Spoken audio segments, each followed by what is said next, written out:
Hello everyone, and welcome to another episode of GodSaw's Turnbuckle, the wrestling podcast here on YouTube and Daily Motion for the time being. We are working on some other areas, and I'll let you know after we've gotten some of that other stuff worked on, when we might be going up on other platforms or other ideas that I have going on at that point in time. But this episode of GodSaw's Turnbuckle is actually going to be my predictions episode for WWE Extreme Rules. Now, I'm filming this on Thursday morning. As of right now, they haven't officially announced a kickoff show match. My thought process is that match is probably going to be Goldust versus R-Truth. At this point in time, they might do something with Kalisto and Titus O'Neil as well. I'm not 100% certain on that, but we'll see where they go with that. But I'm assuming they're going to announce Goldust and R-Truth in some way, shape, or form. And in that match, I have Goldust going over. I feel like they would probably want to put him over a little bit more than R-Truth at this point in time. And we'll see where they go with everything on that. Up next is Rich Swann and Sasha Banks going up against Noam Dar and Alicia Fox. The mixed tag match that they announced on Monday Night Raw, to go along with everything. And honestly, I feel like they're going to put Noam Dar and Alicia Fox over in this one. It just kind of leads to believe it. If you go just off of Monday Night Raw, I know Noam Dar went over on 205 Live, but I feel like they would go more over with stuff on Monday Night Raw. So you had Rich Swann going over Noam Dar there. So I feel like they will have Noam Dar and Alicia Fox go over in some way, shape, or form here in this particular match. Yeah, but not really too much to that. We'll see how much they actually keep up with this whole thing where Sasha Banks is kind of around 205 Live. Or are they going to be bringing more people from Raw over to 205 Live in some capacity to try to boost that show up a little bit more? Up next is the Cruiserweight title match with Neville and Austin Aries. And, you know, I feel like it's time. I feel like it's time that they put the title on Austin Aries. And with the factors, again, if you bring in 205 Live to go along with it, yeah, Austin Aries got the tap-out victory on Raw, but they left Austin Aries lying on 205 Live. So I feel like they're going to have Austin Aries go over in this match. And I feel like I could see them wanting to keep the title on Neville as well, because Neville's done a great job with the actual title belt itself. So I feel like he's done a great job in that sense.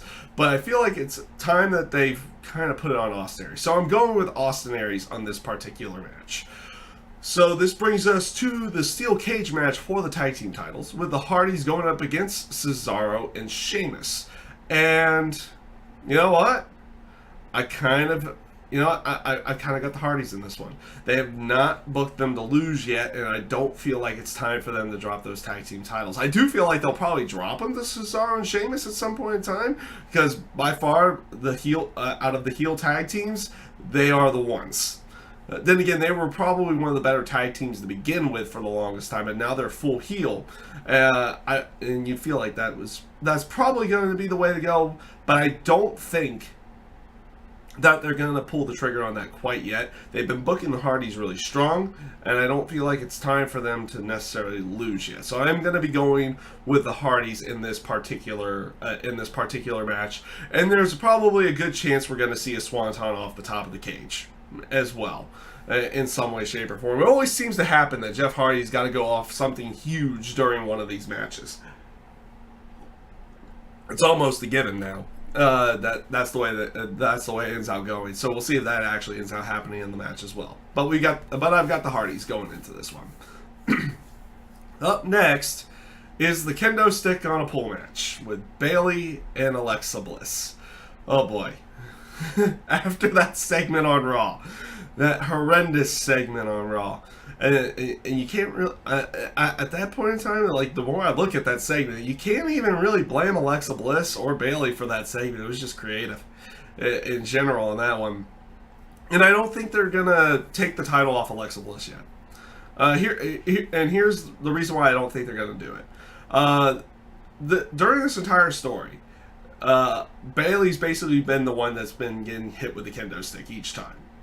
So her retribution is not necessarily going to be pulling out the victory in the end and winning the title back. It's going to be the fact that she gets the kendo stick and actually gets to use it to try to get some payback on Alexa Bliss. What I feel like is going to happen is that even though we haven't seen Nia Jax for a couple weeks, she did make mention to being in a partnership with Alexa Bliss, with the no disqualification rule being in there. While Bayley's getting a little bit of retribution, Nia Jax comes out, basically takes out Bayley, and allows Alexa Bliss to squeak out a victory as they go along with it. So I'm going with Alexa Bliss in this particular match. So this leads us to the Intercontinental title match, with it being The Miz versus Dean Ambrose, and I feel like this one could go one of two ways, and I'm going with The Miz on this one because I feel like they probably want to get that Intercontinental title off of Dean Ambrose at this point, because I'm in agreement with a lot of other people that I don't feel like he's done all that much with the Intercontinental title. It's just kind of whenever the title's on Dean Ambrose, it just feels like it's there. I'm not gonna lie about it. Like, I like Dean Ambrose as a character. He's good in the ring, everything in that sense, but it always feels like when the title is around his shoulder or something in that sense, it's just like, oh, it's just there. Okay. It doesn't feel like he elevates the title in any way. And they do have that stipulation where if Dean Ambrose gets disqualified, the title can change hands, everything in that sense. I'm assuming the Drifter's going to get involved in this somehow. Here's one interesting scenario where Dean Ambrose goes over. At least I think it would be a good way if he goes over. Where the Drifter comes out to cause the disqualification and basically hit The Miz and get Dean Ambrose disqualified, or something in that sense. But before it ends out happening, Dean Ambrose pushes Miz out of the way and gets hit himself, and that causes the disqualification. So Miz gets disqualified. I feel like it's going to be the other way around. I do feel like you're going to get a DQ finish on this one in some way, shape, or form. And it'll be interesting to see how they go with it. Like I said, I'm assuming the Drifter is going to be involved in some way because he sang about it on Raw. They're kind of telegraphing that the Drifter is going to be involved in this match in some way, shape, or form. But I'm going with The Miz on this one. And yeah, we'll probably end with disqualification or something in that sense. Because, you put the stipulation there. You might as well do it. Unless you're going to have Dean Ambrose going over clean, then the stipulation was kind of there. And you're going to have Miz kind of trying to goat Dean Ambrose into getting disqualified throughout the entire match. So we'll see what they go about with it. But I'm going with The Miz, and we're going to have a new Intercontinental Champion. So this leads us to the main event for Extreme Rules, which is going to be Roman Reigns versus Seth Rollins versus Finn Balor versus Bray Wyatt versus Samoa Joe. The Fatal 5-Way, I guess they're billing it as an Extreme Rules match, but, it's a Fatal 5-Way. It's always no disqualification anyway, so why call it? Never mind. We'll go with that one. I'm trying to throw logic into it, and you shouldn't try doing that. You shouldn't try doing that with WWE all that often. But this Fatal 5-Way, and of course the winner goes on to face Brock Lesnar. The way they've been building it up, I feel like it's Finn. I'm going with Finn Balor on this one. I feel like it's going to be Finn, and they're going to be doing this whole thing with him going into... I still can't believe the pay-per-view name. Great Balls of Fire going up against Brock Lesnar. And I guess they're going to be kind of testing to see how he fares. Does he look believable? Everything in that sense. Because, we had CM Punk who was in there against them, and people said that he wouldn't be believable or anything in that sense. But it turned out to be one of the best matches of that year, if not the best match of that year. And it'll be interesting to see how they would work with everything in there. Like, I would be interested to see all of these matches. I'd be interested to see pretty much all of them. Obviously, there's going to be another Roman Reigns Brock Lesnar match, whether it be at WrestleMania. There is a chance that it could happen at the next pay-per-view, where Braun Strowman comes back or something like that. Because a lot of people are assuming that the Braun Strowman injury, the time frame is kind of kayfabed at this point, and that he's going to come back at that pay-per-view to set up everything going into SummerSlam.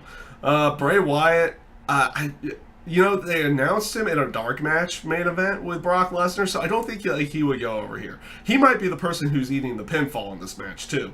But the one match I really want to see, and I don't know when it's going to happen, but I feel like they're going to do it at some point in time, is Samoa Joe and Brock Lesnar. I want to see that match at any given point in time when they have a chance. And hopefully they do that within the next year or so. So that's another possibility there. But like I said, I really want to see that match. But I feel like they're going with Finn Balor in this particular case.